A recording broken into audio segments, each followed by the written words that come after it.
All right, so today I wanted to share with you guys some breathwork practices that I actually use myself. I mentioned how important breathwork was to me in my previous video where I shared some ways that I regulate myself as someone living with ADHD. I go into why breathwork was important to me, but I didn't share actual breathwork practices that I do. When I actually reflect on my breathwork practices, there are specific mechanisms that I look for or things that I feel for while doing it, and I think it's worth coming on here and explaining what that's like, just because with a lot of physical regulation practices like yoga, for example, or breath work, we imitate what we see, right? But rarely do we hear people like that explaining what you should be feeling for when it comes to your body and when it comes to your nervous system, what that feels like, sensations you should be tuning into, what that may mean and how you should respond to it. And I'm not saying I'm an expert, right? But I at least think it's worth coming on here and sharing with you guys what I look for with myself and how I tune into different sensations in my body and respond to it. This is coming from someone who struggled a lot with dissociation and interoception issues. For those of you who may not know what interoception is, it's kind of like your relationship to your body's sensation and being able to understand what it feels like and how to explain it to someone. So the gist of it may mean that you may not register what pain feels like, let alone where it's coming from in your body or what level it's at if you struggle with interoception. So for example, this could come out in moments where you go to the doctor about an issue. They ask you a question about pain in your body or a sensation in your body, and you have a hard time understanding what that means. A lot of it has to do with just being chronically dysregulated, as a result, needing to dissociate in a sense from your body because of how much pain you're experiencing, how much physical dysregulation you're experiencing. With that being said, I'm going to share 3 of my breathwork practices with you guys. Let's get into it. All right, so the first breathwork practice that I want to share with you is the one that I do the most often. This is the thing that I really want to reiterate, you guys. Use it as needed. Modify it to yourself.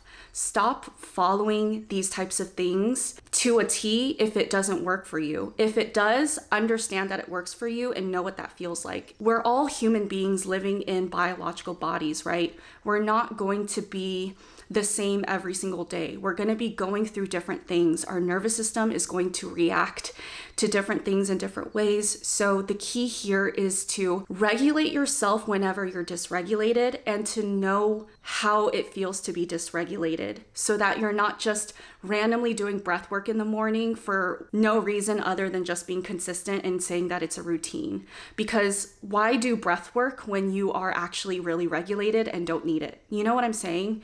And likewise, why avoid breath work when you've already done it in the morning and you got that routine over with and you could actually use it in the afternoon or nighttime? The key here is to detach yourself from the concept of doing these types of practices as a checklist and as an expectation/obligation, rather than actually using it as a tool for yourself. You are a human being. You are a human being.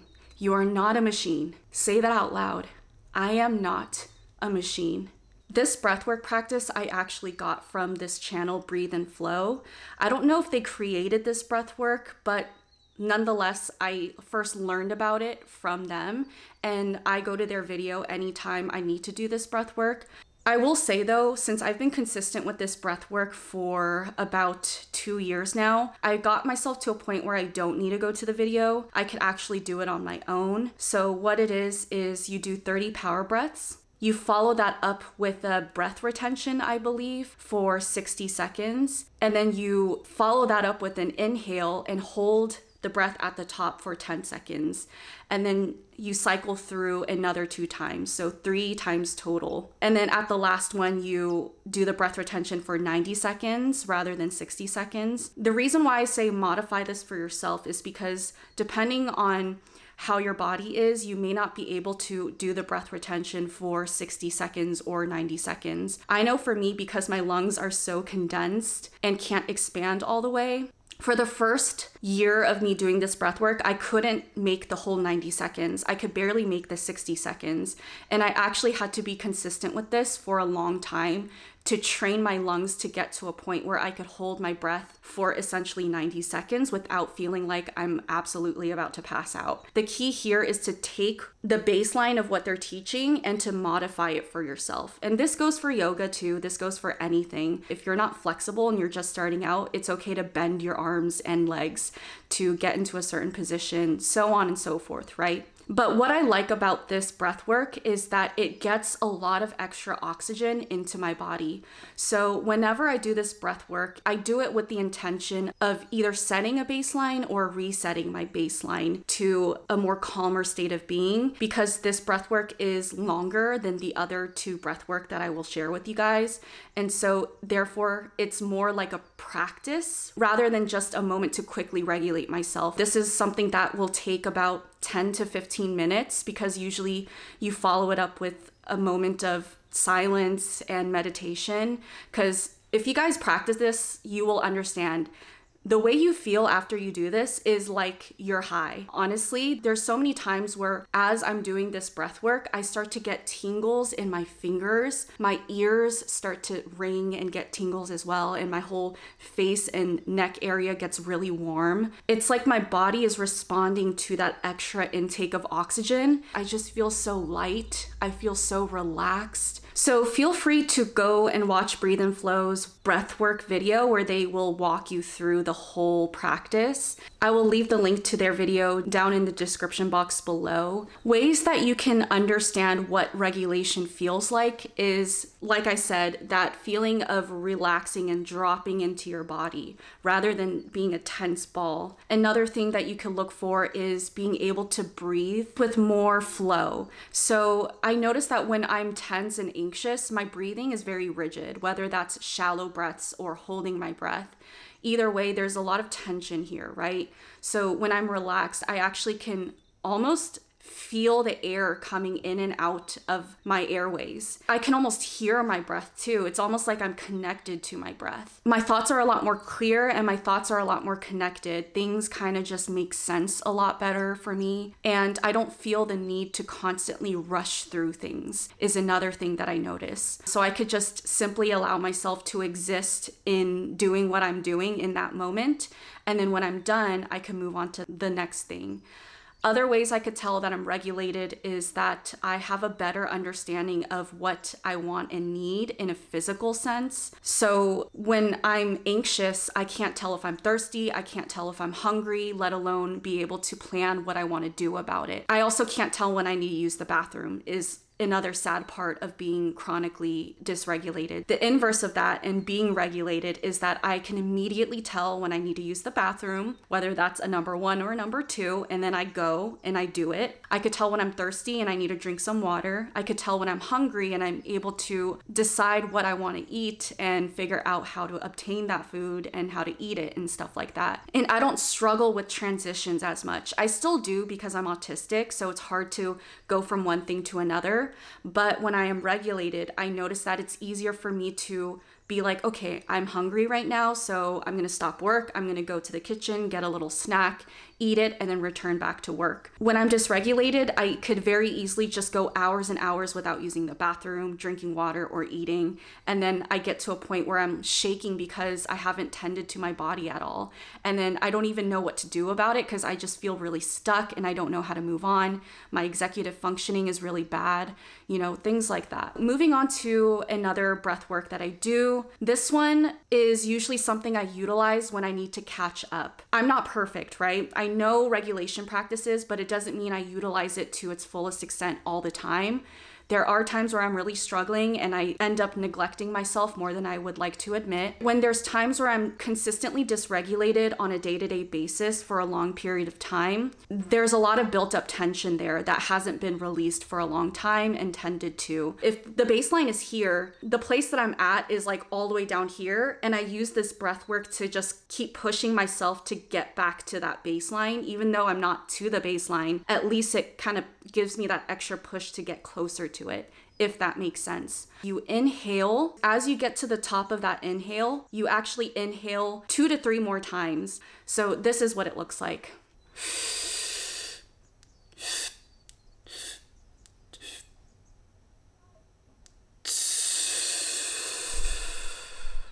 The purpose of this breath work is to expand my lungs more. For those of you who do yoga or any sort of body movement type of things, it's the equivalent to stretching a certain direction and then they have you push a little bit more, and a little bit more. It's kind of like that, but with your lungs. Depending how bad your breathing is, it might hurt to do this because your lungs haven't been stretched in that way for a long time. When I first started doing this, it hurt my lungs so much to expand in that way that I would start coughing. It actually took a lot of practice for me to get to a point where I could do that without coughing. And again, it's like your lung is a muscle. You have to keep practicing and utilizing it and expanding it. But that's kind of a gist of what I do when I need to get myself to catch up a little bit more to that baseline, and I've been neglecting myself for a while. So this next breath work I utilize when I'm really, really anxious in the moment, and I need to get myself to calm down a little bit more and get back to a baseline. Usually this is used in a moment of trigger. What that means is I could still be tending to myself and nurturing myself, regulating myself on a day-to-day basis at this point, but because there's an experience happening to me that's activating me pretty intensely on the inside and my heart rate is going fast, I'm dysregulated. This is the breath work I use in the moment because it's short, it's quick, but it kind of just allows me to get myself back to a more calm state. It's an extended exhale. If you inhale for 3 seconds, you exhale for 6 seconds. If you inhale for 2 seconds, you exhale for 4 seconds.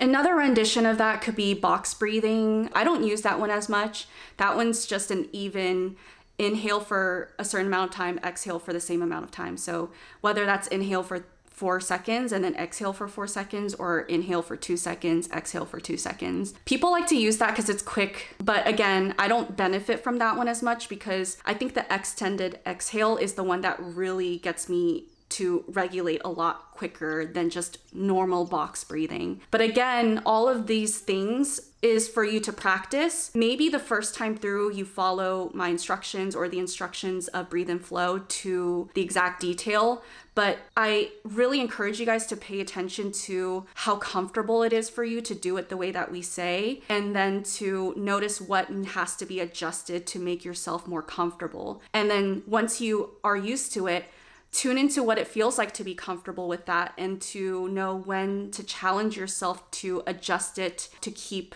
expanding on that breath work. Something that I do during that breath work is tune into my body's sensations and what it's feeling in almost a textural type of way. Let yourself really tune into that and process what that is to you. When I'm doing breath work, I notice I feel my body buzzing a lot and tingling a lot. I'll actually let myself really notice it as if I'm watching a movie. In that sense, I think tuning into the sensations has really helped the ADHD part of me, because when I would first do breath work, I would get really distracted, really bored. I would have all these thoughts coming in because I'm essentially channeling information or receiving downloads, and I'll let myself get distracted. But as I really tune into my physical body more and more, I realize that I don't get distracted as much because there's so much to tune into when it comes to your body, that experience of connecting to yourself physically is so enriching and so stimulating. There's so much to glean from that connection to yourself. And it's almost like I feel like I'm in the right place, if that makes sense. Instead of feeling displaced from this world and my environment, when I'm doing the breath work, I feel like more and more I am connected to everything around me, as if there's invisible threads in the air that is just wrapping itself around me, connecting me and grounding me to earth. You know what I'm saying? But yes, I hope that this was helpful for those of you who are looking to continue your breath work, learn how to get into breath work, or expand on your breath work. I hope that it was helpful for me to talk about some things to tune into, as in sensations to look out for, rather than caring too much about the monotony of a routine and treating breath work as a checklist or an obligation. Let it be organic. Consistency doesn't have to be what we think it is and what society taught us. Consistency doesn't have to mean I do this every morning, every day for years on end, and that's what it means to be consistent. Consistency could also mean that you just do it whenever you're dysregulated, even if dysregulation only comes once a week or once every few weeks or 5 times in one day. You know what I'm saying? Consistency could just mean that your relationship to the practice is solid, makes sense, and has a lot of intention to it. Thank you guys for tuning in on today's video. Make sure you take some time today to breathe and regulate yourself. I will see you guys on next week's video. Bye.